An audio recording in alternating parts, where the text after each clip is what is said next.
Holy cow, this is not a review that I want to do. I promise you I'm not being held at gunpoint, but I am being held at mental gunpoint for doing this. This is not a review I'm looking forward to. You know why. You read the title. You know what book it is. Really doesn't need further elaboration. Can we end the review? No. Unfortunately, I decided that I'm going to be reviewing every Goosebumps book, and that means no matter how cruddy or bad it is, I gotta get through it. And this piece of shit, this piece of dirt, I should say, in accordance to this book, worm shit might be better. I have to review this book. So yeah, you're gonna bear with me, and I'm gonna bear with you. Let's get through it. I am reviewing one of the original 62 books. None other than Go Eat Worms.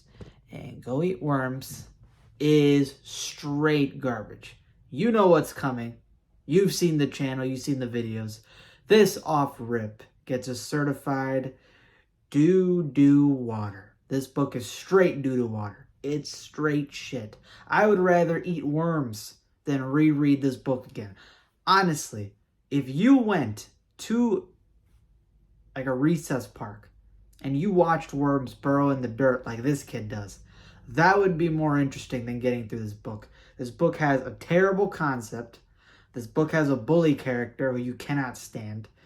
And it's like a weird bully character. It's not even like the normal, oh, I'm a jock, I'm a bully character, I'm gonna get what's coming to me. No, it's a weird kid that's a bully character. Plotless. There's not really a plot. This book is not scary. It's not even gross out either. It's just whatever, mediocre. And the climax to the book is stupid. And the twist ending is mind-numbingly dumb. I lost gray matter getting through that twist ending. And you know that's bad because the twist ending is supposed to be like a Band-Aid that you're supposed to rip off. Except in this case, the Band-Aid on me was attached with super glue and a piece of my skin came off with it. Welcome to my channel. My name is BD Horror. I review Goosebumps, other related horror content, kids horror content, and today I am reviewing Go Eat Worms. So if you liked the video and you like the other content on my channel, be sure to hit that subscribe button down below and be sure to hit that like button and also comment down below your own thoughts and opinions. Do you agree with my opinion on Go Eat Worms? Do you have a different opinion? How do you rate this book? How do you rate other books in the Goosebumps series? If you manage to get to my other videos, let me all know down below. And it's a free way to support me, so I would appreciate it a lot. That is the nicest thing that's going to come out of this video. This book sucks. All right, let's get into the plot synopsis. I should say plotless synopsis, but there's a main character named Todd, and Todd is obsessed with worms. That's the book. You think I'm lying? I may be hiding a little bit, but that is the gist of the book. Todd is a weird kid who's obsessed with worms. He goes with his friend Danny at the recess park, goes by where the baseball field is, and he'll dig up worms in the dirt, collects them, adds them to a little terrarium that he has at home, and yeah, he just accumulates worms. He's obsessed with worms. What kid digs up worms? I don't know. If that was you as a kid, no offense, I definitely would not have hung out with you. Listen, if I see a kid digging up worms, that's like that weird neighbor's kid that your mom tells you to go hang out with that you don't want to go hang out with. That's that weird neighbor's kid. You go up, you're like, all right, let me be nice. Let me be a good Samaritan. Let me go say what's up. And homie in the back is digging up worms. And you're like, you know what? I'm not getting involved with that. And of course, he comes up to you. He tries to shake your hand. And bro's got dirt all through his fingernails and slimy hands. You don't want that. You don't want that. Todd is this kid. And he's a bully. He harasses his sister Regina. He harasses other kids at school. He'll dump worms in their food. He'll dump worms over them. And he'll try to freak them out because he knows they're squeamish. And there's a kid at school, this rich preppy kid named Patrick. And what happens is that there's a science fair coming up. And Patrick decides, I'm going to use worms for my science fair stuff. And Todd's like, oh, you're going to use worms? Worms are my thing. You can't use worms. I didn't know this man had a copyright patent on worms. This dude's acting like his greatest invention and creation just got stolen. This man thinks he's Tesla. This man thinks he's Tesla, getting his ideas ripped off and his ideas taken. No. You dig up worms at the back of a recess park, and you think that that is infringing on your territory? It's dirt and worms. Why? Either way, he thinks that he's getting personally attacked. Cue in the Michael Jordan meme, and I took that personally. That's how Todd takes it. He takes it personally, and he decides, you know what, I'm going to try to sabotage. I'm going to try to do something. I'm going to figure out. I'm going to figure out how to beat this guy. I'm going to figure out how to ruin his chances, because only I'm the worm guy that's allowed to be there. And obviously, Patrick's this rich kid, so he thinks, oh, he's going to spend more money. He's going to make a better exhibit at the science fair. So you know what, I'm going to ruin whatever he's got going on. And Todd is a very bratty kid. He tries to hurt other people. He'll even hurt worms. He loves worms, but then he'll cut them in half, cut off their heads, cut off their tails. He abuses them. So he just abuses everything in sight. And what ends up happening is throughout the book, whenever he's at the park digging up these worms, he starts feeling these weird tremors that really feel like earthquakes. And him and Danny always experience it. They freak out. And it's weird because these tremors only happen when they're around. So they only experience it. And when they try to convince other people, you got to believe me, that doesn't happen when other people are around. So, no one believes them. And all of a sudden, weird stuff starts happening with Todd's life, where his terrarium, where he has the worms, there's a couple times where those worms are sticking their heads out of the dirt, and it seems like they're staring right at him. And he's like, what? What is going on? And also worms end up in his caps, his clothes, his food. And he's like, why are they ending up in all these weird places? He thinks Regina has to be pranking him, but he's like, I don't know what's going on. So yeah, that's the point of this book.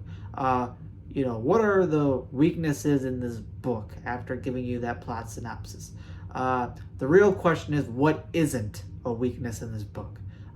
There's a scene in the book where Todd basically goes to an abandoned mansion, an abandoned house, I guess, and he sees a decaying human face in there, in the dark, dingy mansion, which is terrifying. Going into an abandoned house and seeing a decaying human head in there is terrifying. Now, what the outcome is, whether it's real or not, you'll find out when you... Oh, actually, no. You shouldn't read this book. Maybe it's not even worth me saying you read this book to find out. It's just, yeah, that's a scene. It's whatever. It's a little nice thing there, but it's not anything spectacular. But yeah, that's a positive in the book. Negatives, all right? You heard me mention them in the beginning. Let's get into those.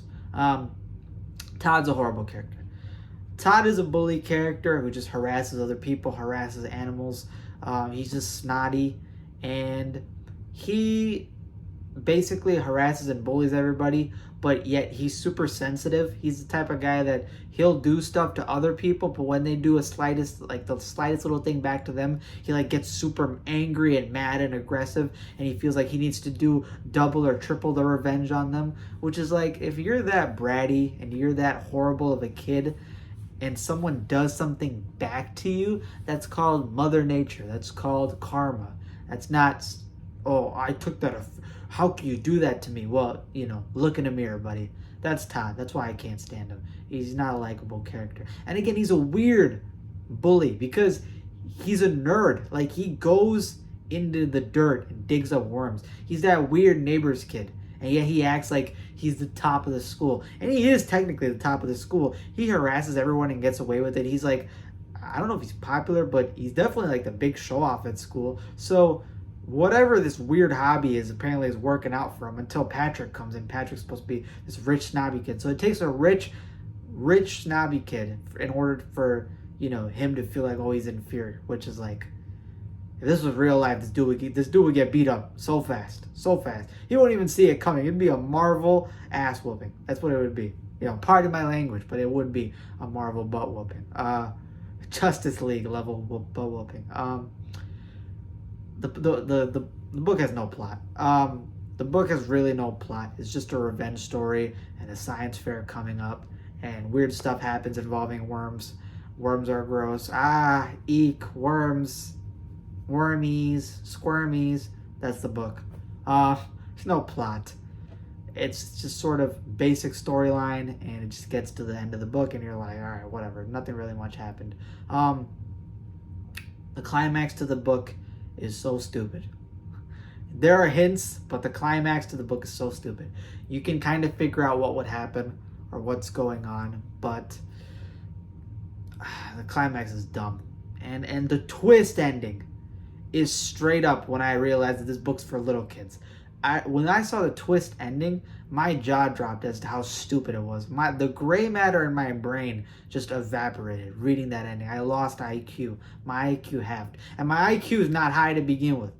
All right, my IQ is not the most standout thing to begin with. Now it's just in the negatives. Like after reading that ending, it's in the negatives. That twist ending let me know that this book is for little kids. The climax, the concept, the ending, this book is for little kids. And you're thinking, oh, well, this is Goosebumps. All books are for little kids. A lot of Goosebumps books have deeper themes in them. They have pretty good writing. And that's why a lot of adults still read Goosebumps. This book is specifically for little kids. I can see a little kid reading this book and being like, it's so good. As an adult, this sucks. It's painful. Stein did say that he hates this book, which does make me feel better. I feel better knowing that Stein hates this book because it lets me know that he has common sense. And most likely what happened was Scholastic was pressuring him for deadlines, and he's like, all right, you guys really want to pressure me for a deadline? Because he said he was writing like, I think 2 or 3 books a month, which is like crazy. Or like 2 books a month. And he's probably like, yo, you really want me to drop it? Because, like, I don't think I can come up with a good idea. And Scholastic's like, bring it to us now. And he's like, all right, I'll give it to you. And he handed them Go Eat Worms. And Tim Jacobus saw the outline in the book, and he's like, you really finna drop this? And R.L. Stein's like, deadlines. And Tim Jacobus is like, all right, I'm going to make the cover meet those deadlines, too, in that case, because this cover's pretty bad, too. All those factors. But, yeah. Stein admits he hates this book, which makes me feel a little bit better. He knows this book is trash. And it makes me feel better on trashing this book because at least it's addressed. It's meant to be bad. So yeah, that is Go Eat Worms. Do I recommend? Hell no. You think after 12 minutes of this video, I recommend you to read this book? You could collect the book if you're a collector. And if you really want to put yourself through it, just because I have to read every Goosebumps book like I am, read it at your own peril. That's the scariest thing. The scariest thing about Go Eat Worms is the fact that you have to waste your time reading it. That is the pain of this book. And that's the pain of this review. But luckily it all comes to an end. So I hope you guys enjoyed. That is my review of Go Eat Worms. Again, it gets a certified doo-doo water. A lot of people say it's the worst OG62 book. 100% agree at this point, and I haven't even gotten through a lot of those 62 books, but I know that it possibly an OG62 can't get worse than this. So yeah, I hope you guys enjoyed. Again, subscribe to the channel. If you did like this video and you like my other content, feel free to subscribe. Feel free to hit that like button too. Again, those are both free ways to support me. Let me know that you guys like the content and you guys want more of this. And then in the comments down below, let me know your thoughts and opinions. What do you recommend about this book? If you did like anything about this book, if you hate this book, voice your hatred. Of course, respectfully, don't get too toxic down there. At least not with each other. You could leave toxic comments involving the book for me because I love that stuff. And then also let me know if there are any other books you want me to get to. Check out some of my other content and see if you enjoy. I have a lot more positive reviews than this one, so again, feel free to check those out. And yeah, that's it for today. Deuces. Seriously, I'd rather go dig up worms than read this book again. You could not hold me hostage and make me read this again. And funny enough, I don't think you can make Stein do either. Welcome to Go Eat Worms, kids.